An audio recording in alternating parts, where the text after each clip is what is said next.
Cimoooooooo.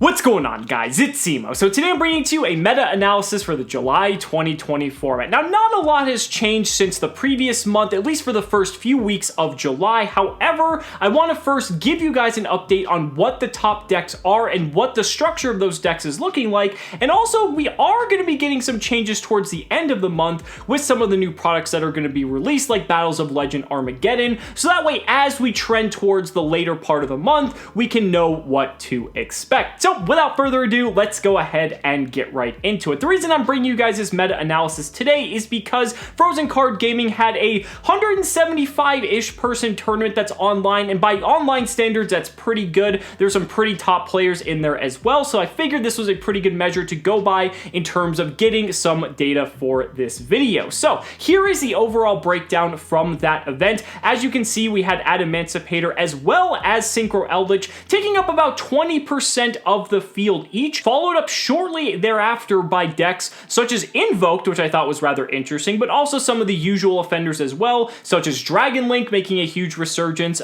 We also had Dinosaur, Salamangreat, Altergeist, and then it starts to kind of trickle down into some of the other decks that really only had a minor representation by comparison. And then what's interesting is that when you compare that to the conversion into the top 16, you can start to see how the decks begin to whittle down and convert. So here we have Adamancipator taking up 25% of the top 16 with 4 slots. We have Synchro Eldlich at 3. Interestingly enough, Madolche taking up 2 slots. This is definitely a deck not to underestimate this format. And then we've got some Dinosaur, an Invoked, a Burning Abyss. Can't wait to talk about that. And then we also had a more pure streamlined zombie version of Eldlich, which is featuring cards like Baylor Drock and, cards to support that mini zombie engine in that way. So the winner of the event was actually someone we featured on the channel before, Mr. Franco. He was piloting Burning Abyss in the video we talked about before, but for this event, he was actually on Dinosaur. Here is his first place deck list. And it's pretty interesting when you take a look. Gamma in the main deck. Gamma's like one of those cards that always worries me a little bit, because once you start to see people heavily main decking this card, that's like one of the signs that the format isn't necessarily in the best of places. But I mean, Gamma's still a very powerful card. One of the reasons why it's so strong is not only because it negates the effect of what it's going after, but also removes that threat from the field. So against Adamancipator specifically, being able to take that rock monster on the board means it's much more difficult for them to be able to continuously just cascade into more advantage with all the other Adamancipator cards. So that's probably why he saw some success there. But also we got Nibiru, we got Ash Blossom. He's got the full suite here to complement his Dinosaur lineup. No true King of all calamities, but you don't really need it if you're focused on just going second and just piling through and OTKing, which is what Dinosaur does best. Dinosaur is still going very strong this format, and is something that you definitely need to be mindful of, even if it may not have the highest representation compared to something like Adamancipator or Eldlich. This deck is seeing some pretty decent amount of representation, and if you're not prepared for it, it will utterly destroy you. So congrats again to Franco. It's pretty cool to see him do well for multiple tournaments now throughout our online format. That's going to bring us to second place. It is Adamancipator. And what I like about this Adamancipator list specifically is the fact that it's playing hand traps. That's so bizarre, right? Because typically when you're seeing a deck like Adamancipator, you wouldn't expect it to be playing hand traps, but here it is. Now, when it comes specifically to the hand trap lineup that it's playing multiple copies, again, of Psy-Frame Gear Gamma. This is something that you have to be mindful of, because when Gamma is in the format, you can't really play the way you typically have been, because Gamma not only negating and removing that card from the field kind of makes the game go a little bit differently. It can also be used to stop your opponent's hand traps in some instances as well, but also on the Effect Bailers and the Nibiru, so very much respecting the potential that Dragon Link FTK could be in the format and still finding a way to play Adamancipator as well. I think it's pretty cool. This is a Sekka's Light build. We saw that this originated at LCS4 a couple weeks back, and it's interesting to see that this might be a trend moving forward, so congrats on getting second place, and just be mindful that that Adamancipator now might be maining hand traps, and that's something you definitely have to worry about. Now here's where things start to get interesting. Now we have the top 4 Madolche list piloted by Dinosaur. This is a YCS champion,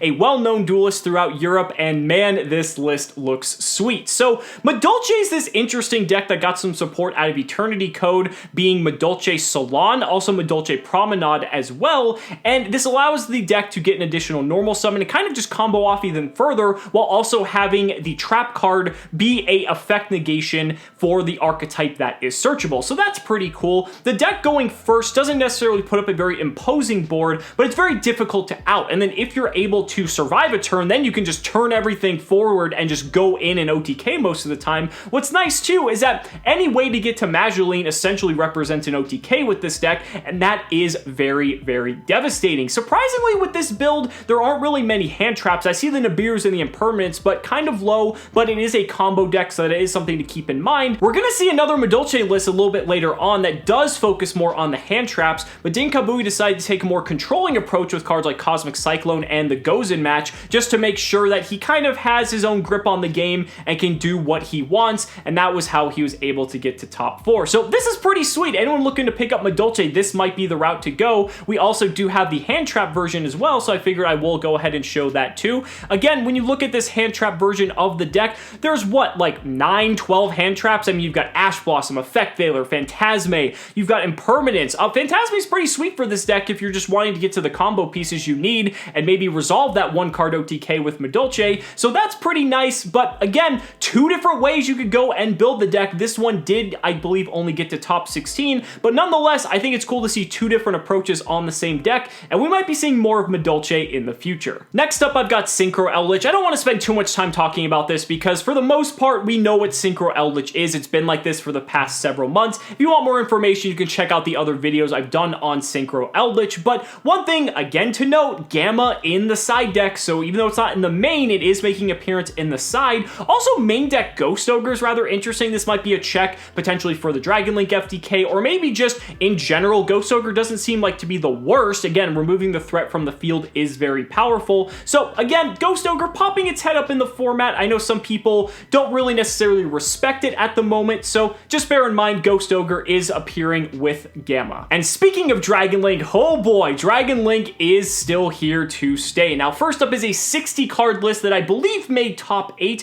What's interesting about this is that it isn't featuring the FTK, but is actually featuring Smoke Grenade of the Thief. This is something that we're probably going to see more of as we get to the Infernoble Knights coming out in Rise of the Duelist next month at the time of recording this video, but it's interesting to see it being incorporated here, which means that we might have some hand loop shenanigans coming out of Dragon Link. Notably, the FTK is absent, but Dragon Link is perfectly fine to play without it. That's what makes it so frightening, is that when you have a deck that is already competent enough going first or second by itself, but then can also just happen to FTK, that is pretty terrifying. But looks like a lot of these players were respecting the fact that the FTK exists, and the Dragon Link players might be respecting the fact that the opponents know that there is an FTK, so they might just back off and play a more consistent version of a Dragon Link deck, and the fact he got top 8 seems to prove that fact for sure. There was also Gabriel Netz, who was one of the innovators of the FTK, getting top 16, and similarly to the other list, it wasn't a 60 card list, it was 50, but he was again not playing the FTK, playing a slew of hand traps just to stop his opponents, slow them down, maybe respecting the FTK himself. But again, it's Dragon Link. It's able to make some pretty menacing boards going first, and it can easily OTK going second. It's a very strong combo deck. Thanks a lot for that, Chaos Space, but this deck is not going anywhere anytime soon. Now, wrapping up this video, I did have a few other decks that I wanted to discuss, first of which is Mekk-Knight Invoked. I feel like we haven't really seen much of Mekk-Knight Invoked since like Rainbow Neos got introduced into the meta, and as you can see on this list, Rainbow Neos is still going strong, but very strongly oriented for going second with the main deck Lightning Storms, the Neos fusion obviously for Rainbow Neos, even main decking copies of Red Reboot, the one that you can anyway, also with tons of hand traps like Phantasme, Ash Blossom, Nibiru. He is ready for going second, but managed to make top 16, even though this deck does not have tons of representation, although interestingly enough, in the overall field, there was a pretty significant number of people playing it. This deck is a pretty solid rogue contender, and you should not rule this deck out. Again, you may not see a ton of it, but it is is still something that can compete and can really catch you off guard, especially if you were not ready for that Neos fusion to get slammed onto the board. And now for the deck you've all been waiting for, Ryan Yu's Burning Abyss list. He did get top 16 at this event. This is a man of many talents. I mean, he's won Worlds with Chainburn. He pioneered Sky Striker not too long ago in this format, and here we go, Burning Abyss. This isn't the first time we've seen Burning Abyss within the recent few months, but it's cool to see that it's still competing as the format continues to evolve and get even more degenerate at times. And as you can see, it's pretty bare bones. I mean, his choices seem to be pretty solid in playing the correct hand traps that you would want to play in this particular format. Pretty control heavy with playing cards like Dynamicious, like Karma Cut, like Fiend Griefing. We saw Franco, who got first in this tournament, playing Burning Abyss about a month ago with a list that was actually almost identical to the one we're seeing Ryan Yu pilot. And Burning Abyss, you know, it's a deck you really can never count out. It has some very cool and interesting interactions against some of the top decks of the format. And one of the things that I discussed recently about Burning Abyss, it is a very, very budget deck if you are looking to enter competitive Yu-Gi-Oh! For an affordable price. So that's just awesome. I think it's so cool to see that Burning Abyss is still doing things and making a relatively consistent number of tops in this online format that we find ourselves in. But that's gonna go ahead and do it for the video, guys. Let me know down in the comments what you guys think about these lists. I'd really love to hear your thoughts. Thank you guys so much for watching the video. Be sure to like the video as always. Subscribe to the channel for more amazing Yu-Gi-Oh! Content. And if you found this video helpful, consider supporting me on Patreon or becoming a YouTube channel member. Just by showing your support in any way that you can, you're investing in my ability to continue bringing you amazing Yu-Gi-Oh! Content. So thanks so much again, and we'll see you next time.